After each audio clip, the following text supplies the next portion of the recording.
Sir, मैंने आपको अक्टूबर नवंबर 2024 paper 30 दिया था। आ जाएं, स्टार्ट करते हैं। पहला क्वेश्चन मैन्युफैक्चरिंग का है बेटा। कहता है prepare the following for the year ended 30 September 2024 manufacturing account. आ जाएं सर, इंसर्ट पढ़ते हैं। कहता है H P L C manufactures one product which it sells to the public via website and by mail order. Sir, हम website से भी sell करते हैं और मेल ऑर्डर से भी सेल करते हैं। It accounts from factory so that the transfer price from factory is equal to the buy and price which business would otherwise have to pay. मैंने आपको बताया था बेटा कि जब भी जो है वो हम बनाते हैं प्रोडक्ट बेटा, तो प्रोडक्ट बनाते हैं हम इसलिए कि हमें उस पर फायदा हो रहा होता है। और जब हम उसमें उस कॉस्ट में उस प्रोडक्शन कॉस्ट में जब हम फैक्ट्री प्रॉफिट डालेंगे तो उसकी जो ट्रांसफर प्राइस निकलेगी वो उसके बराबर होगी जितना कि मार्केट में अवेलेबल है। अच्छा, आपसे कहते हैं समराइज ट्रायल बैलेंस आपको गिवन है। आ जाए जरा वर्किंग्स देखते हैं बेटा। कहता है rate of factory profit was 19%। ठीक है सर, इन्वेंट्रीज आपको कॉस्ट पे बताई हुई है। हमने पढ़ा है बेटा फिनिश गुड्स हमेशा एट ट्रांसफर प्राइस निकलता है। तो सर मुझे ये वर्किंग करनी पड़ेगी ट्रांसफर प्राइस की। आ जाए जरा हम वर्किंग्स करते हैं। वर्किंग का डब्बा शब्बा दिया हुआ है कुछ? कोई डब्बा नहीं दिया हुआ है सर। नहीं दिया हुआ होगा बॉक्स, तो हम जो है वो नॉर्मल वर्किंग्स, मतलब नॉर्मल पेज पे हम वर्किंग्स कर सकते हैं। यहाँ कर लेते हैं, आ जाओ। हम जरा निकाल लेते हैं भाई। Closing inventory. क्लोजिंग इन्वेंट्री है ना ये sir? Yes, closing inventory of finish goods at transfer price.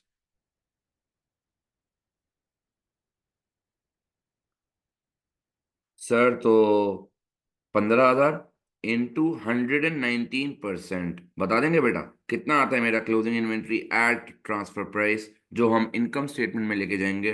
17,850। ठीक है सर, वर्किंग नंबर 2 हमारी हो गई। वर्किंग 3 पे आए बेटा। क्या कहता है? कहता है the premises were revalued during the year, there were no disposal of non current assets during the year. अब प्रेमिसेस देख लेते हैं रीवैल्यूड ड्यूरिंग द ईयर जो हुई हैं वो क्या हुई हैं। आपको समराइज जो है वो दिया है इसने। प्रेमिसेस को रीवैल्यू करवा रहा है। ठीक है, हमें बताया नहीं है कि क्या डेटा है, तो जब आगे पार्ट आएगा तो देखेंगे। उसके बाद है सर, आपसे कहता है depreciation was still to be provided, the depreciation charges for the year are. Depreciation भी बता दिए बेटा। आसान सवाल, कुछ निकालने की जरूरत ही नहीं है सर। हमें पता है हम फैक्ट्री मशीनरी को मैन्युफैक्चरिंग अकाउंट इनडायरेक्ट कॉस्ट में लेके जाएंगे सर। हम ऑफिस इक्विपमेंट को जो है वो इनकम स्टेटमेंट, और कंपनी का सवाल है ना, आई बिलीव ये। यस सर, कंपनी का सवाल है। पीएलसी लिखा हुआ था सवाल में जहां तक मुझे याद है। Yes sir. तो हम जो है वो इसको इनकम स्टेटमेंट, ऑफिस इक्विपमेंट को हम लेकर जाएंगे इनकम स्टेटमेंट एडमिन एक्सपेंस के अंदर। और सर डिलीवरी वैन्स को हम लेके जाएंगे income statement selling and distribution के अंदर। उसके बाद कहता है debenture was issued in 2020। Debenture was issued in 2020 कहता है भाई। तो जो हमने डिबेंचर 2020 में इशू किया है सर।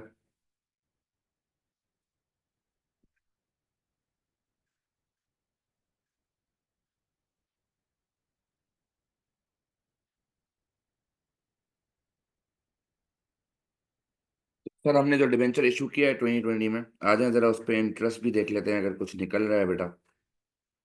आपको सवाल में कहा है 8% डिबेंचर 2 लाख का है बेटा। तो आ जाए जरा, मैं इंटरेस्ट ऑन डिबेंचर की वर्किंग कर लेता हूँ for finance cost. Working for interest on debentures कितना था? 2 लाख था ना? जरा चेक करो बेटा। हाँ दोस्त, चेक करें, 2 लाख था। आप क्या ही चेक करेंगे, जितनी देर में आप बताएंगे मैं देख लूंगा। 2 लाख का 8% कितना आता है भाई? चेक करो बेटा। 16,000 आता है। ये मेरी फाइनेंस कॉस्ट हो गई बेटा। अच्छा सर, अब करना क्या है? सर करना ये है कि हमें बनानी है मैन्युफैक्चरिंग अकाउंट। तो आ जाएं सर, जरा करते हैं।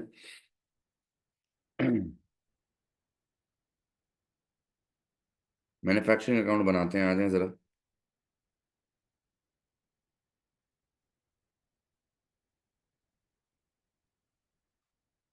Sir cost of raw material consume से स्टार्ट करेंगे।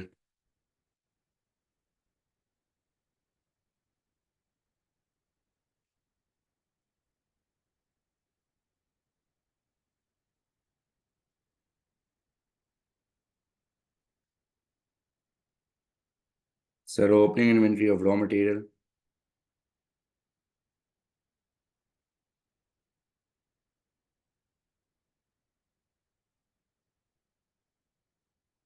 ऐड परचेजेस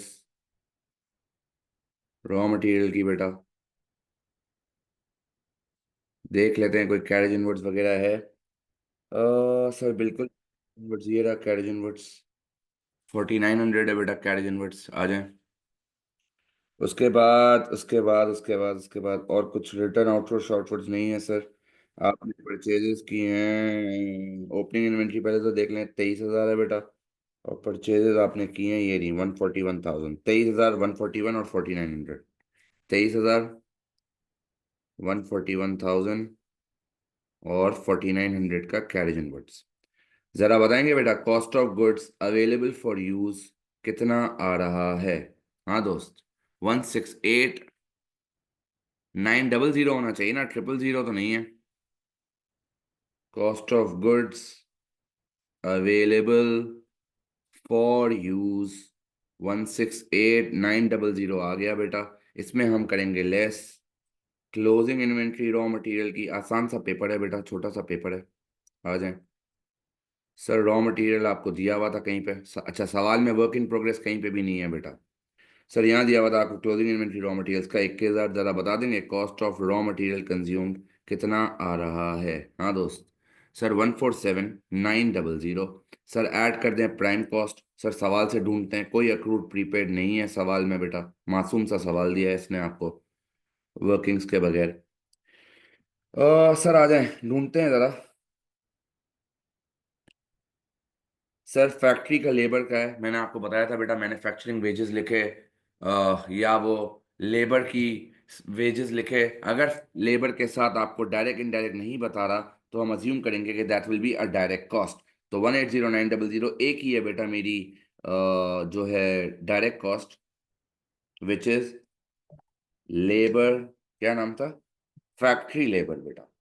क्योंकि एक ही है बेटा तो इसलिए मैं डायरेक्ट इसको सेकंड कॉलम में लेके जाऊंगा। जरा मुझे बता मेरी मैं यहाँ प्राइम कॉस्ट नहीं लिखता बेटा मैं यहाँ डायरेक्ट कॉस्ट लिखता हूँ।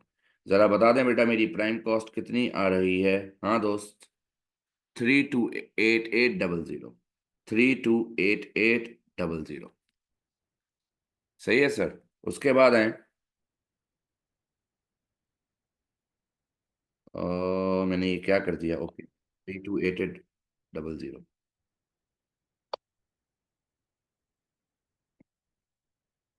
अब सही है सर 328800 मेरी प्राइम कॉस्ट आ गई बेटा। सर उसके बाद मैं ऐड करूंगा इनडायरेक्ट कॉस्ट। सर उठा लें पहले एडिशनल इंफॉर्मेशन से indirect cost depreciation on factory का कुछ था पता नहीं। आ जाए डेप्रिसिएशन ऑन फैक्ट्री मशीनरी बेटा डेप्रिसिएशन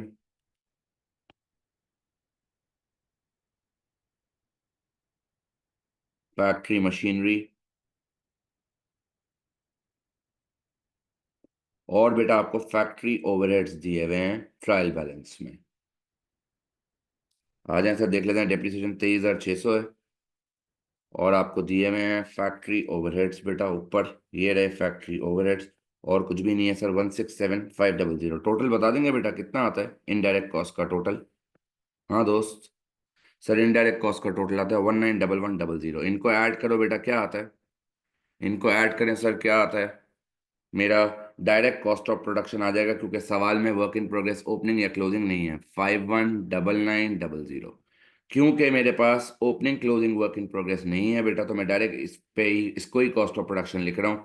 ऐड फैक्ट्री प्रॉफिट जो कि 19% है बेटा ज़रा निकाल लो इसका 519900 का 19% कितना आता है बेटा 98781। ट्रांसफर टू मार्केट वैल्यू बता दें बेटा कितनी आ रही है। ट्रांसफर टू मार्केट वैल्यू बता दें सर कितनी आ रही है 618681 transfer to market value.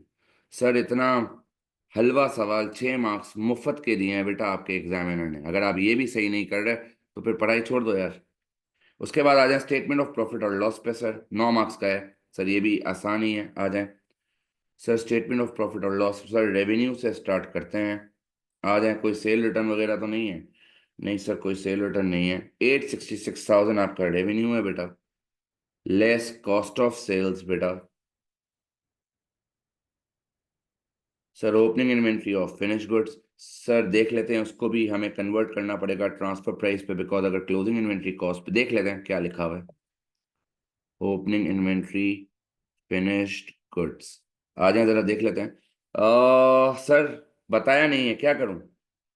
Sir बताया नहीं है, कॉस्ट है या ट्रांसफर टू मार्केट वैल्यू, क्या करूं सर? क्या मैं इसको कन्वर्ट करूं? हाँ दोस्त, जल्दी से बताएं सर। सर एग्जामिनर अगर नहीं बता रहा आपको, इसका मतलब ऑलरेडी ट्रांसफर प्राइस पे है। देखो, जहां उसको बताना था उसने बताया है कि ये कॉस्ट है, जहां नहीं बता रहा वहां हमारी अजम्पशन होनी चाहिए कि ये ऑलरेडी जो है वो ट्रांसफर प्राइस पे ही गिवन है बेटा। तो कितना है sir? 28080, 28080 transfer to market value बेटा, अभी हमने निकाली थी सर ऊपर से, कितनी आ रही थी? 618681। बताएंगे जरा, cost of goods available for sale कितना आता है? Sir 646761, cost of goods available for sale. Sir less closing inventory मेरी वर्किंग होगी बेटा, जो मैंने किया है सर।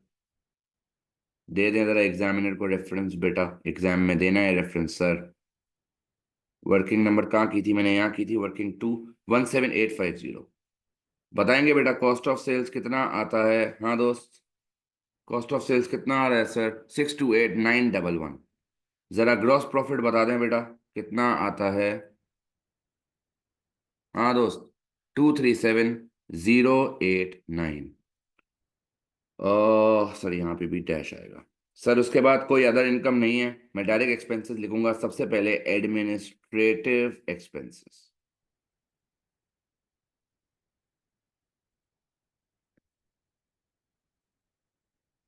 सर अब एक तो एडमिन एक्सपेंस के नाम से दिया हुआ है, दूसरा डिप्रिसिएशन है।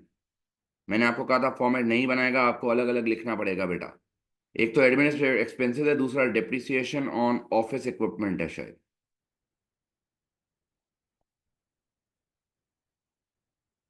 आ जाए सवाल पे। सर एडमिनिस्ट्रेटिव एक्सपेंसेस बोल रहे हैं 109800, ले लें सर 109800। बेटा फेस पे दिखाना है उसको, ठीक है? और डेप्रिसिएशन ऑफिस इक्विपमेंट मैंने अभी आपको लिखवाया था, इनकम स्टेटमेंट एडमिन एक्सपेंस में जाएगी 10,500। जरा टोटल कर लें बेटा, कितना आता है? हाँ दोस्त, सर ये आता है 120300। सर इसी तरह लेस डिस्ट्रीब्यूशन एक्सपेंसेस, एक तो डिस्ट्रीब्यूशन एक्सपेंसेस इटसेल्फ है, दूसरा डिलीवरी वैन की डेप्रिसिएशन है बेटा। आ जाए सर। सर एक तो खुद डिस्ट्रीब्यूशन एक्सपेंसेस हैं,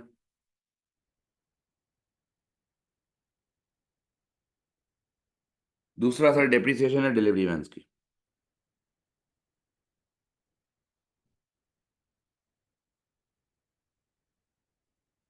आ जाए सर देख लेते हैं। सर डेप्रिसिएशन डिलीवरी वैन्स की है 12160। और सर आपको जो डिस्ट्रीब्यूशन कॉस्ट दी हुई है वो है 87200। ज़रा टोटल करके बता दो बेटा कितना आता है? सर 99360। सर ज़रा बता देंगे ऑपरेटिंग प्रॉफिट या प्रॉफिट फ्रॉम ऑपरेशंस कितना आ रहा है? हाँ दोस्त, प्रॉफिट फ्रॉम ऑपरेशंस कितना आ रहा है? 117, क्या आ रहा है बेटा ज़रा बता दो भाई। 17429, ओके। प्रॉफिट फ्रॉम ऑपरेशंस बेटा, लेस कर देंगे सर फाइनेंस कॉस्ट। सर अभी हमने वर्किंग की थी, वर्किंग नंबर 4, ये रही ऊपर बेटा, 16,000 निकाली थी। जरा बता दें प्रॉफिट फॉर द ईयर कितना आ रहा है?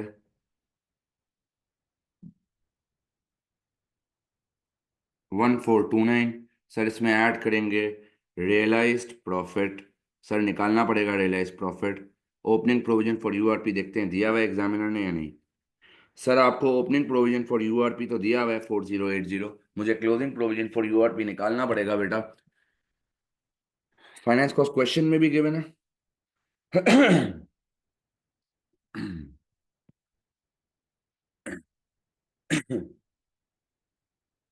बेटा मैंने आपको बताया था, फाइनेंस कॉस्ट ट्रायल बैलेंस में जो दी हुई होती है वो हमेशा पेड होती है। आप देखो ये कम है 16,000 से, इसका मतलब हमने अभी तक सिर्फ आधे साल का ही इंटरेस्ट पे किया है, पूरे साल का इंटरेस्ट पे नहीं किया। अगर ये 24,000 होती तो फिर मैं उसमें ऐड करता 16,000, फिर वो बताता कि देखो इसमें से इतना अनपेड है।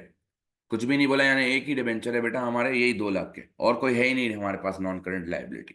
तो हमारी एजम्पशन क्या है कि 16,000 इनकम स्टेटमेंट एक्सपेंस है, 8,000 पे किया, तो जो रिमेनिंग 8,000 होगा वो अक्रूड होगा। क्लियर है?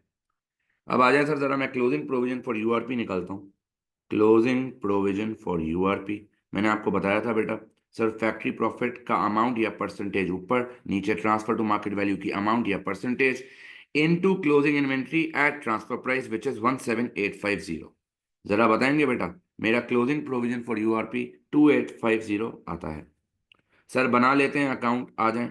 सर अकाउंट बना लेते हैं प्रोविजन फॉर यूआरपी का, फॉर रियलाइज प्रॉफिट। स्टेटमेंट बनाना है स्टेटमेंट बनाओ, अकाउंट बनाना है अकाउंट बनाओ, आपकी मर्जी है।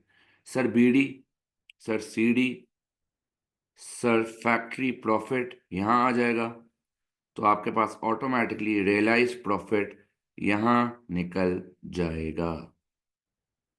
सर फैक्ट्री प्रॉफिट है कितना? सर 98781।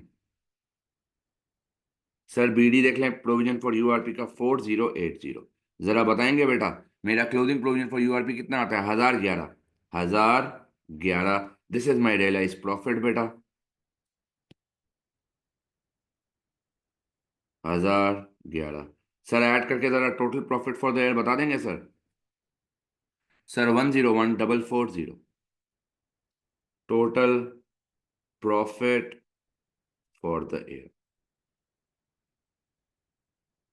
सर उसके बाद है, कहता है state wide depreciation correctly charge on factory machinery is only 23,600 when the depreciation is calculated at 10% per annum on cost. इतना आसान है बेटा, आपसे कह रहा है 10% है, लेकिन फिर भी डेप्रिसिएशन चार्ज क्यों 23,600 आ रही है? डेप्रिसिएशन ऑन फैक्ट्री मशीनरी 265,000 बनता है बेटा। ठीक है, मतलब 265,000 का अगर मैं 10% निकालूं बेटा, तो 265,000 का 10% निकलता है 26,500। आपसे कह रहा है हमने क्यों 26,500 की जगह 23,600 ली है? हाँ भाई, क्या रीजन होगा सर?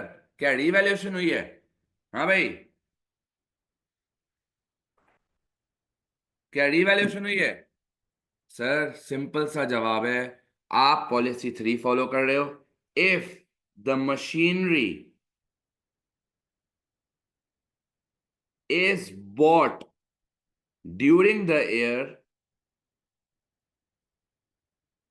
एंड द कंपनी, क्या नाम था कंपनी का यार, and if the machinery is bought during the year and HPLC depreciates non-current assets using policy 3,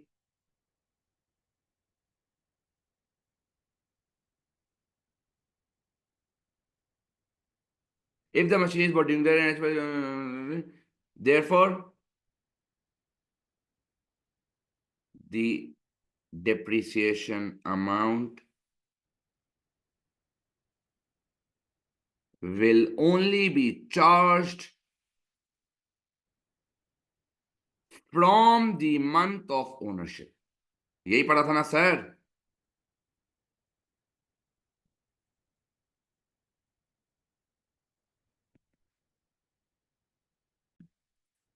और उसके बाद कहता है it is expected that there will be a shortage of suitably skilled labor during the year ending 30 September. This would cause the company's direct labor cost to increase by 20%. The buying cost of the product would increase by 10%.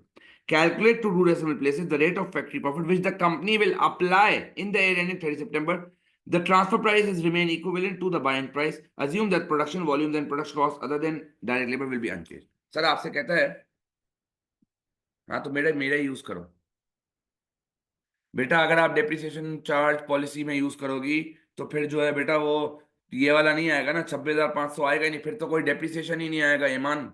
अगर आपने जो है वो policy 1 लिख दिया तो फिर तो कोई डेप्रिसिएशन चार्ज ही नहीं होनी चाहिए, फिर तो जीरो डेप्रिसिएशन, आपके आपके बुक्स में जीरो डेप्रिसिएशन आनी चाहिए, और इसने 23,600 निकाल के दिए तो वो गलत हो जाएगा ना बेटा।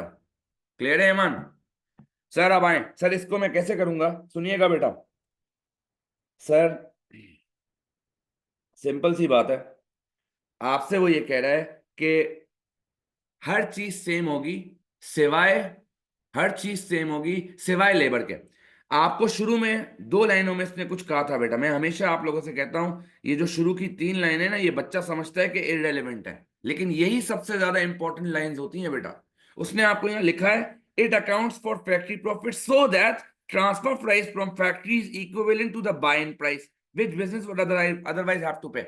मैं अगर अपनी कॉस्ट ऑफ प्रोडक्शन में फैक्ट्री प्रॉफिट ऐड कर रहा हूं तो जो ट्रांसफर आ रहा है, यहां पे लिखा है उसने, ये ट्रांसफर बराबर है बाइन कॉस्ट के। यानी मार्केट से खरीदूंगा तो जो जितने का बना के फैक्ट्री प्रॉफिट ऐड कर रहा हूं उतने का ही मार्केट से भी मुझे पड़ेगा। यूजुअली क्या होता है, यूजुअली ऐसा नहीं होता बेटा, यूजुअली ये होता है कि मुझे सस्ता पड़ रहा होता है और मार्केट में महंगा होता है। सर यहां उसने लिख दिया मेरी ट्रांसफर प्राइस इक्विवेलेंट होगी मेरी बाइन प्राइस के।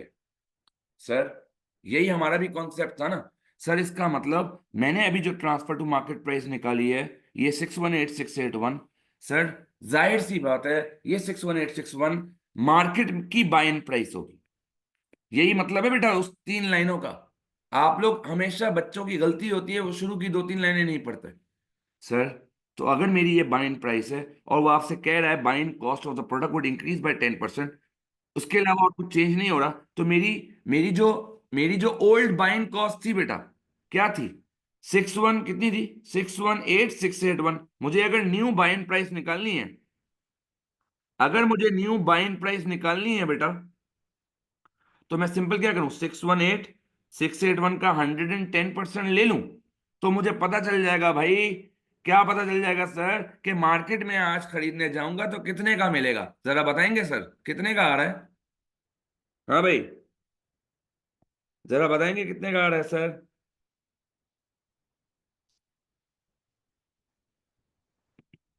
680549। सर आपसे कह रहा है 680549 आएगा। अगर आप आज मार्केट से खरीद, अगर आज जो है वो महंगाई हो गई है और लेबर की शॉर्टेज हो गई है तो आपको मार्केट से मटेरियल महंगा मिलेगा। अच्छा, बाइन प्राइस तो नई वाली आ गई। सर नई वाली कॉस्ट ऑफ प्रोडक्शन भी निकाल लूं। सर पहले आपकी कॉस्ट ऑफ प्रोडक्शन कितनी आ रही थी, चेक करो बेटा। पहले आपकी कॉस्ट ऑफ प्रोडक्शन आ रही थी 519900, और इसमें जो लेबर की कॉस्ट थी वो कितनी थी बेटा, 180900। ऐसा ही है सर, सुनना बहुत गौर से। पहले जो आपकी कॉस्ट, हमें फैक्ट्री प्रॉफिट निकालना है, तो मैं जब कॉस्ट ऑफ प्रोडक्शन की वर्किंग कर रहा हूं तो मैं ट्रांसफर प्राइस नहीं ले रहा, क्योंकि अब फैक्ट्री प्रॉफिट का रेट चेंज हो गया है बेटा, और वो नया वाला रेट ही हमें निकालना है। Now no longer factory profit is 19%। अगर तो 19% होता तो सीधा इसी पे काम करता, बट अभी हमें नया फैक्ट्री प्रॉफिट का परसेंटेज निकालना है। सर मेरी पुरानी cost of production with labour कितनी है, 519900, और लेबर कितने पे है, 180900। सुनना बेटा बहुत गौर से।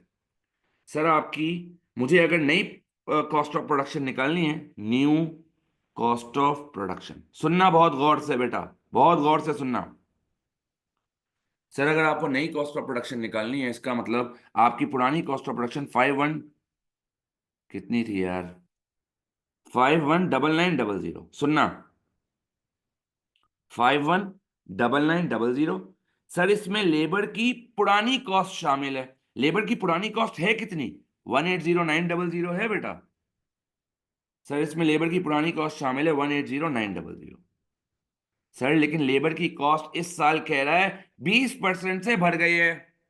सर तो अगर मुझे नया कॉस्ट ऑफ प्रोडक्शन निकालना होगा, मैंने पुरानी कॉस्ट ऑफ प्रोडक्शन ली, मैंने लेबर के सिर्फ इंक्रीमेंटल चेंज निकाल लिया, क्योंकि इस 519900 में ऑलरेडी 180900 ऐड हुआ है, मुझे सिर्फ बढ़ाना है 20%।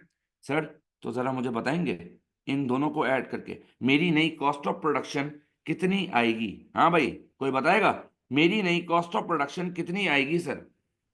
हाँ दोस्त, मेरी नई कॉस्ट ऑफ प्रोडक्शन कितनी आएगी।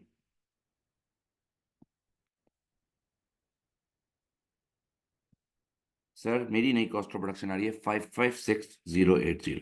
क्या यहां तक सबको क्लियर होता है बेटा। सुनना, सुनना, उसने हमें क्या कहा था। सर उसने हमें ये कहा था कि मैं मेरी बाइंग प्राइस किसके बराबर होगी, मैं जब अपने कॉस्ट ऑफ प्रोडक्शन में फैक्ट्री प्रॉफिट डालूंगा मेरे बाइंग प्राइस के बराबर आ जाएगी। सर आपके पास कॉस्ट ऑफ प्रोडक्शन भी नई वाली है, आपके पास बाइंग प्राइस भी नई वाली है, मैं इन दोनों को माइनस कर दूंगा तो फैक्ट्री प्रॉफिट नया वाला निकल आएगा सर। हाँ भाई, अगर मैं नई कॉस्ट ऑफ प्रोडक्शन लूं, मैं नई बाइंग प्राइस लूं, इन दोनों के डिफरेंस से नया फैक्ट्री प्रॉफिट आ जाएगा सर। आए सर कर लेते हैं। सर मैं इन दोनों को माइनस करने जा रहा हूं, ये मेरी नई बाइंग प्राइस है, ये मेरी नई कॉस्ट ऑफ प्रोडक्शन है। यहां से मेरे पास फैक्ट्री प्रॉफिट की अमाउंट आ जाएगी। जरा बताएंगे अमाउंट कितनी आती है? हाँ दोस्त, कितनी आती है अमाउंट, जरा बताएं।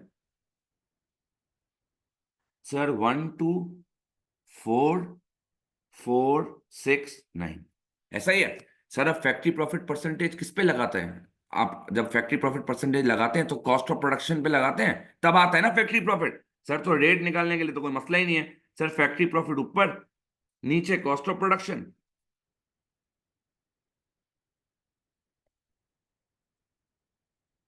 नीचे cost of production multiply by 100 कर लो बेटा, तो रेट आ जाएगा आपके पास सर।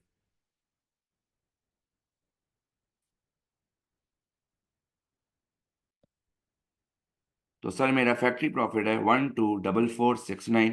सर मेरी नई कॉस्ट ऑफ प्रोडक्शन है 556080 मल्टीप्लाई बाय 100। बता देंगे बेटा मेरा फैक्ट्री प्रॉफिट कितना आता है? थोड़ा सा टेक्निकल था लेकिन बहुत लॉजिकल है बेटा। सर 22.38%। बेटा 120% नहीं लूंगा, सुन लो, यही बताना चाह रहा हूँ बेटा। 120% इसलिए नहीं ले रहा आशिर, मैंने ये 519900 जो लिया है ना, इसमें ऑलरेडी 1809000 शामिल हुआ हुआ है। मैं आपको दिखा देता हूँ बेटा, ये देखो। ये जो मैंने कहाँ गया, ये जो मैंने 519900 लिया है, इसमें ऑलरेडी देखो लेबर की पुरानी कॉस्ट शामिल है। तो अब मैं सिर्फ एडिशनल कॉस्ट ले रहा हूँ आशिर। क्लियर है आशिर? हाँ, आप उस वक्त सही होते जब मैं ये लेता, ठीक है, मैं इन दोनों को ऐड करता, फिर मैं, मतलब मैं नई कॉस्ट ऑफ प्रोडक्शन इस तरह निकालता कि cost of RM consume plus fact plus indirect cost, और लेबर के लिए मैं लिखता भाई 1809000 इंटू 120%। वो भी कर लो तब भी सेम आंसर आएगा दोस्त। मैंने डायरेक्ट उठाई ही आखिरी वैल्यू है रादर देन इतना बड़ा करने के। क्या ये क्लियर है? चेक कर लो बेटा, इससे भी आंसर सेम आएगा, कोई कर ले। 147,900 कर लो। मैंने इसको उठाया ही नहीं, मैं एंड में इसको डायरेक्ट 120% कर रहा हूं। क्या ये क्लियर? चले आगे सर। उसके बाद आपसे कहता है the company has never provided a depreciation on premises, one of the directors has suggested that this causes the calculation of factory profit to be flawed. Advise the directors whether or not depreciation of premises should be included when calculating factory profit. अब बेटा देखो sir, वही आपको advice करना है, वही 5 marks का है। चार बातें बेटा, और एक आपका जो है वो ओपिनियन होगा। अब सर मैं, अगर मैं इसको इंक्लूड करता हूं, इफ डेप्रिसिएशन इज इंक्लूडेड, तो क्या होगा उस पे लिखना है। और if depreciation is not included, तो क्या होगा उस पे लिखना है। बताया था ना बेटा, पॉजिटिव नेगेटिव लिखने हैं। तो if depreciation is not included, और फिर एक मैं ओपिनियन का मार्क दे दूंगा। देखिएगा सर, आपका एक डायरेक्टर कह रहा है कि सर आप जो है ना वो प्रीमिसेस को डेप्रिशिएट करो। सर अगर प्रीमिसेस को डेप्रिशिएट करूंगा, प्रीमिसेस को डेप्रिशिएट करने से होगा क्या? सर प्रीमिसेस को डेप्रिशिएट करने से आपकी इनडायरेक्ट कॉस्ट बढ़ जाएगी। ऐसा ही है सर, डेप्रिसिएशन तो इनडायरेक्ट कॉस्ट में आता है ना। अगर आपकी इनडायरेक्ट कॉस्ट बढ़ गई, नहीं सर पैराग्राफ में लिखना है, पैराग्राफ में लिखना है, बता चुका हूं बेटा एक दफा, ये सैंपल पेपर नहीं है, सैंपल पेपर पहला वाला था, जिस तरह उसमें लिखवाया है उसी तरह लिखना है। ये सब मैं अब इस तरह ही लिखूंगा, आपने एग्जाम में वो पैरा लिखना है जिस तरह मैंने लिखवाया पहले पेपर में। क्लियर है भाई? अब आए, आपसे कहता है इन, अगर मैं डिप्रिशिएट करूंगा मेरी जाहिर सी बात है इनडायरेक्ट कॉस्ट बढ़ जाएगी, और अगर मेरी इनडायरेक्ट कॉस्ट बढ़ेगी तो सबको पता है मेरी कॉस्ट ऑफ प्रोडक्शन बढ़ेगी, और अगर मेरी कॉस्ट ऑफ प्रोडक्शन बढ़ेगी सर मेरा फैक्ट्री प्रॉफिट बढ़ जाएगा। हाँ भाई, क्या कहता है? Advise the directors weather or not depreciation of premises should be included when calculating factory profit. Sir तो इंक्लूड करेंगे तो ये सारी कॉस्ट बढ़ेंगी, और इसकी वजह से मेरा फैक्ट्री प्रॉफिट भी क्या हो जाएगा? बढ़ जाएगा। क्या ये क्लियर है सर? सर दूसरा आप ये लिख सकते हैं सर, और आप क्या लिख सकते हैं सर? कंप्लायंस विद IAS 16, याद होगा मैंने आपको IAS 16 पढ़ाया था। क्या पढ़ाया था? IAS 16 कहता है सारी class of non current assets को डेप्रिशिएट करना होगा, इधर यूजिंग कॉस्ट मॉडल, या मतलब एक तो वो कहता है सारी class of non current assets को जो है आपने या तो कॉस्ट मॉडल पे रखना है या रीवैल्यूएशन पे। हमने यहाँ पे क्या किया है, हमने प्रेमिसेस को रीवैल्यूएशन मॉडल पे रखा है, आप चेक कर लो। यहाँ लिखा था उसने कि premises were revalued during the year. इसका और हम बाकी चीजों को नहीं रख रहे, इसका मतलब बाकी तो हमने जो है वो लिए ना सर, कॉस्ट पे रखी है। क्लियर है सर? अब क्या कह रहे हैं, depreciation of premises indirect cost कैसे बढ़ेगी? मिस मिस एमन इतनी मासूम है आप माशाल्लाह से। जब मैं मैन्युफैक्चरिंग बनाऊंगा तो मैं यहाँ क्या, जिस तरह मैंने डेप्रिसिएशन ऑफ फैक्ट्री मशीनरी ली है, मैं डेप्रिसिएशन ऑफ फैक्ट्री प्रीमिसेस नहीं लूंगा। हाँ एमन, जब लूंगा तो ये वाली वैल्यू नहीं बढ़ जाएगी, और जब लूंगा तो ये वाली वैल्यू नहीं बढ़ जाएगी, और जब लूंगा तो ये वाली फैक्ट्री प्रॉफिट की वैल्यू नहीं बढ़ जाएगी। दोस्त बताएं, हाँ दोस्त बताएं, क्लियर है एमन? बेटा कॉस्ट की वजह से यहाँ उल्टा होता है मंसूर। यहाँ देखना बेटा, अभी 519900 है, लेट सपोज 10,000 तेरा डेप्रिसिएशन ऑफ प्रेमिसेस था, तो ये कितनी हो जाएगी? 529900 हो जाएगी। मैं अज्यूम कर रहा हूँ 10,000 प्रेमिस का डेप्रिसिएशन लगा 19%। जब कॉस्ट ज्यादा हो गई है तो 19% भी ज्यादा आंसर देगा ना दोस्त, मैथ्स है। मंसूर क्लियर है? चलें सर, ये तो पॉजिटिव्स हो गए। सर अब नेगेटिव्स की बात करते हैं, आ जाएं।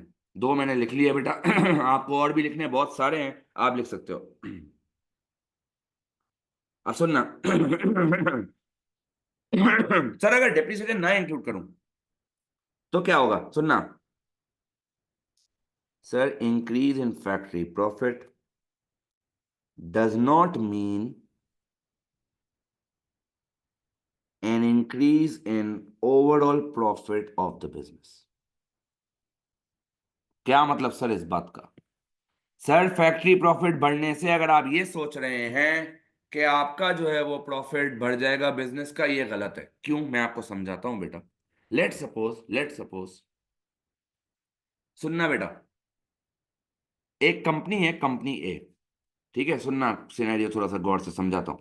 एक कंपनी ए है, वो क्या करती है, वो मैन्युफैक्चर करती है, और एक कंपनी बी है, वो ट्रेडर है। ये मैन्युफैक्चरर है बेटा, और ये ट्रेडर है। ठीक है, सुनना बहुत गौर से। हम जो है बेटा वो $10 की हमारी कॉस्ट लगती है बेटा प्रोडक्शन की, और उसमें हम, और मार्केट में वो प्रोडक्ट मिल रहा है $15 का। इसका मतलब हमने 5 का फैक्ट्री प्रॉफिट कमा लिया बेटा। ऐसा ही है, सुनना बहुत गौर से। मार्केट में एक चीज $15 की मिल रही है, और मैंने 10 में बनाई है उसको, तो 10 में बनाने की वजह से मुझे क्या हुआ है, फैक्ट्री प्रॉफिट हुआ है 5 का। अब अगर मैं, ये $10 कब आया है, डेप्रिसिएशन ऑफ प्रेमिसेस ना डाले बगैर आया है। मैंने डेप्रिसिएशन, मैं प्रेमिसेस को डेप्रिशिएट करता ही नहीं हूं। सर तो अगर आप प्रेमिसेस को डेप्रिशिएट नहीं कर रहे हैं तो आपकी कॉस्ट $10 आ रही है। लेट सपोज मैं अगर प्रेमिसेस को डेप्रिशिएट करूं और डेप्रिसिएशन ऑफ प्रेमिसेस आती है $1, सुनना, मेरी कॉस्ट 10 से क्या हो जाएगी बेटा, मेरी कॉस्ट डेप्रिसिएशन को मिलाकर 11 हो जाएगी। मार्केट में वो प्रोडक्ट कितने का मिल रहा है दोस्त? $5, $15 का। तो अल्टीमेटली क्या हुआ सर, आपका फैक्ट आपको दिखेगा कि हाँ ठीक है, अगर मैं 10 पे 19% लगाऊंगा तो 1.9 आता है, और अगर मैं 11 पे 19% लगाऊंगा तो ये वैल्यू ज्यादा आएगी। आपको वैसे बाजार दिख रहा है कि फैक्ट्री प्रॉफिट बढ़ रहा है सर, लेकिन मार्केट में $15 का अगर बिक रहा है प्रोडक्ट, आप अगर उससे ज्यादा का बेचोगे लोग आपके पास नहीं आएंगे। तो डेप्रिसिएशन इंक्लूड करके अगर आप फैक्ट्री प्रॉफिट बढ़ा भी रहे हो तब भी ओवरऑल प्रॉफिट पे कोई इंपैक्ट नहीं आएगा। क्या ये बात क्लियर होती है? सर और क्या पॉइंट लिख सकता हूँ सर, और आप ये पॉइंट लिख सकते हैं कि ठीक है, अगर डायरेक्टर्स कह रहे हैं कि हम जो है वो डिप्रिशिएट करते हैं सर, अगर डायरेक्टर्स ये कह रहे हैं कि हम जो है वो ये डिप्रिशिएट करते हैं, तो सर आपको फिर पता भी करना पड़ेगा। Sir a valuer needs to be hired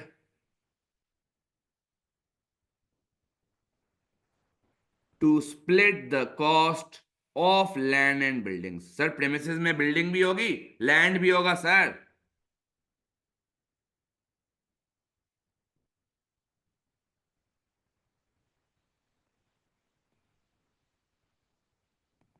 sir मैं डिसीजन क्या लिखूं, मैं ओपिनियन क्या लिखूं भाई?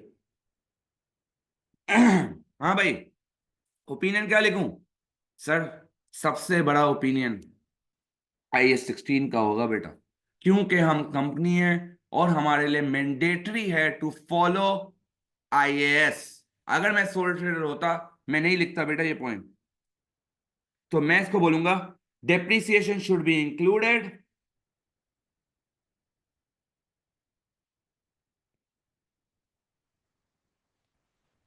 क्या हो गया राइटिंग को, depreciation should be included since HPLC is a company, it's mandatory for them to be compliant with IAS. नहीं होंगे कंप्लायंट, ऑडिटर्स आएंगे सर, ऑडिटर्स आएंगे और ऑडिटर जो है वो बोलेंगे डेप्रिशिएट करो, डायरेक्टर्स नहीं मानेंगे और नहीं मानने पे रिपोर्ट हो जाएगी क्वालिफाई बेटा। क्वेश्चन, तो अगला क्वेश्चन पार्टनरशिप का है बेटा, आए जरा सवाल पढ़ते हैं। कहता है Amina and Belinda have been in partnership for some years sharing profit and losses equally after allowing for interest on capital 1:1 बेटा हमारा रेशो है। On 1 July 2023 Nigel was admitted as a partner, admission हुआ है बेटा। कहता है from then profit and losses were shared equally between three partners and the rate of interest on capital was unchange. तो sir अब नया ratio भी 1:1:1 है, पहले 1:1 था, अब 1:1:1 है। अच्छा, profit for the year ended was 1,24,000। Partnerships accountant Piter divided the profit equally between the 6 months ended 30 June and 6 months ended 2023 and produced the capital accounts and current accounts for the year। Sir ये जुलाई 23 पे नया partner आया है, तो मेरा अगर year and दिसंबर है बेटा, इसका मतलब जैन से लेकर दिसंबर तक, सॉरी माय बैड, जैन से लेके जून तक आपका प्रॉफिट लॉस दो हिस्सों में बटेगा 1:1। बट फ्रॉम जुलाई टिल दिसंबर, क्योंकि अब तीन पार्टनर्स हो गए तो अब आपका प्रॉफिट बटना चाहिए तीन हिस्सों में, विच इज 1:1:1। ये कहना चाह रहा है बेटा ये बंदा, इक्वल इवनली का मतलब ये इसने किया है बेटा, इवनली किया है इसने। अच्छा ठीक है सर, इसने कैपिटल अकाउंट में बीडी ले लिए और इसने ना बैंक अकाउंट ये दिखा दिया निगल पे, साफ साफ लग रहा है बेटा इंट्रोडक्शन की एंट्री है ये। अगर आपको याद हो, मैंने आपको बताया था जब जब नया पार्टनर आएगा तीन काम होते हैं बेटा, एक गुडविल, दूसरा सॉरी एक रीवैल्यूएशन, दूसरा गुडविल, तीसरा इंट्रोडक्शन। यहाँ गुडविल रीवैल्यूएशन की बात नहीं की बेटा, लेकिन स्टेप 3 ये आ गया इंट्रोडक्शन ऑफ पार्टनर। तो ये मुझे पता चल गया हाँ भाई निगल आया है तो वो 80,000 कैपिटल के अपने साथ लेकर आया है, और सर यही सीडी आ गया है। ठीक है, उसके बाद है आपके पास बीडी आ रहा है करंट अकाउंट का, इन दोनों का निगल का आएगा नहीं बेटा क्योंकि उसने अभी ज्वाइन किया था। इंटरेस्ट ऑन कैपिटल पहले पीरियड का इन दोनों को मिल रहा है, सेकंड पीरियड का तीनों को मिल रहा है। शेयर ऑफ प्रॉफिट पहले पीरियड का इनको मिल रहा है, सेकंड पीरियड का तीनों को मिल रहा है, और ड्रॉइंग्स तीनों की आ रही हैं और सीडी भी तीनों का आ रहा है। ठीक है, सवाल तो समझ आता है कि हाँ ठीक है सर, इसने कैपिटल अकाउंट और करंट अकाउंट बाहर फेस से अगर मैं देखूं तो बिल्कुल सही बनाया है, ऐसा ही है। अब आए जरा जहां पे इसने भंड मारे हैं सर। कहता है Amina realise that Piotr had not correctly taking into account following when dividing the annual profit between the two 6 months period. आ गया सर, औकात दिखा दी।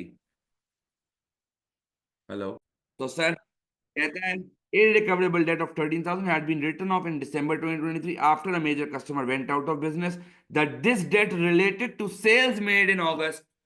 सर हमने राइट ऑफ दिसंबर में किया है after a major customer went out of business. आपसे कहता है ये जो डेट है इसकी सेल्स कब हुई थी, अगस्त 23 में। सर पार्टनर कब आया है, सर पार्टनर कब आया है, जुलाई 23 में।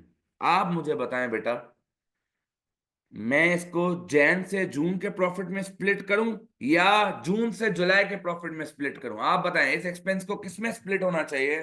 सर क्योंकि ये अगस्त में हुआ है जब नया पार्टनर ऑलरेडी आ चुका था, ऐसा ही है सर। जुलाई में पार्टनर आया है ना, और बेड डेट हुआ है अगस्त की सेल्स के अगेंस्ट। अच्छा देख लेते हैं अभी क्या होगा इसका, देख लेते हैं। उसके बाद कहता है a significant acquisition of new non-current assets was made on 1st July when 50,000 of Nigel's capital contribution was spent on new equipment. It is the policy of partnership to depreciate equipment using straight line method at 20% calculated on a monthly basis। ठीक है sir, policy 3 है। आए जरा requirement पढ़ते हैं, अभी तक तो कुछ समझ नहीं आ रहा करना क्या है। आए कहता है calculate the correct division of profit between the two periods, assume that the revenue and other expenses accrued evenly throughout the year। Correct division of profit बोल रहा है सर, इसका मतलब क्या है। सर इसका क्या ये मतलब है कि हमने इस 13,000 के बेड डेट्स को जो है वो पहले पीरियड में ले लिया है, क्या ये मतलब हुआ है, क्या गलती हमने ये की है, बताएंगे जरा आप लोग। हाँ भाई, क्या गलती हमने ये की है सर? गलती यहाँ पे क्या है ये तो समझ आए। हाँ भाई, बोलो भाई, क्या गलती की है सर?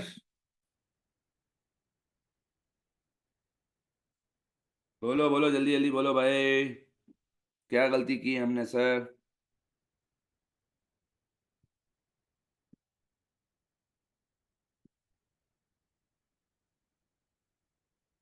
गलती क्या की है? Not correctly taking the following into account का क्या मतलब है? सर पहले तो आप ये देखें कि शेयर ऑफ प्रॉफिट बनता कितना है।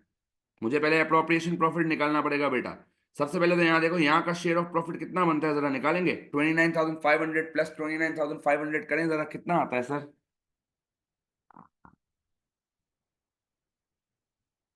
बताए भाई कितना आता है? 59,000। ओके सर, इसका भी ऐड करें जरा, 19 19 इंटू 3 करें बेटा, कितना आता है?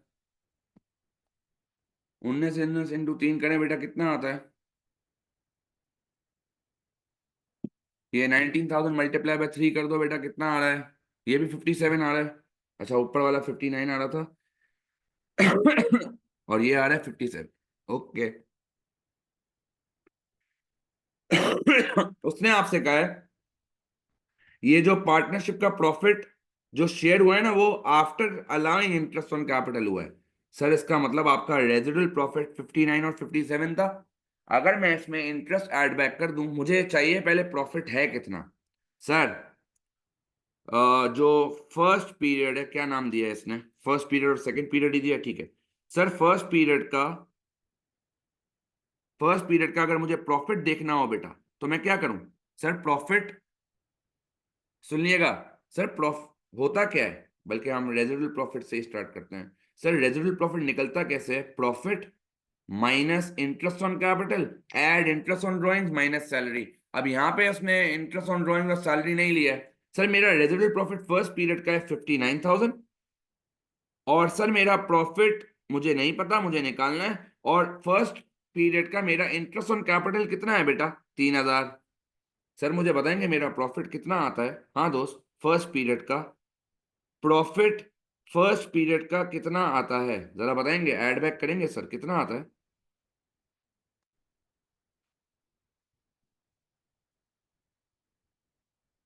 मैं अभी सिर्फ प्रॉफिट निकाल रहा हूं और मैंने कुछ भी नहीं किया है, 62,000।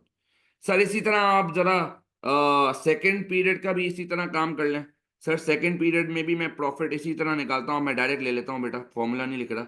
सर रेजिडुअल प्रॉफिट है 57,000 इज इक्वल्स टू प्रॉफिट मुझे नहीं पता, और इंटरेस्ट ऑन कैपिटल है बेटा, तीनों का ऐड कर लो तो 5,000 बनता है। तो सर मुझे बताएंगे मेरा प्रॉफिट कितना आता है? हाँ दोस्त, मेरा प्रॉफिट कितना आता है बेटा, बताएं जरा।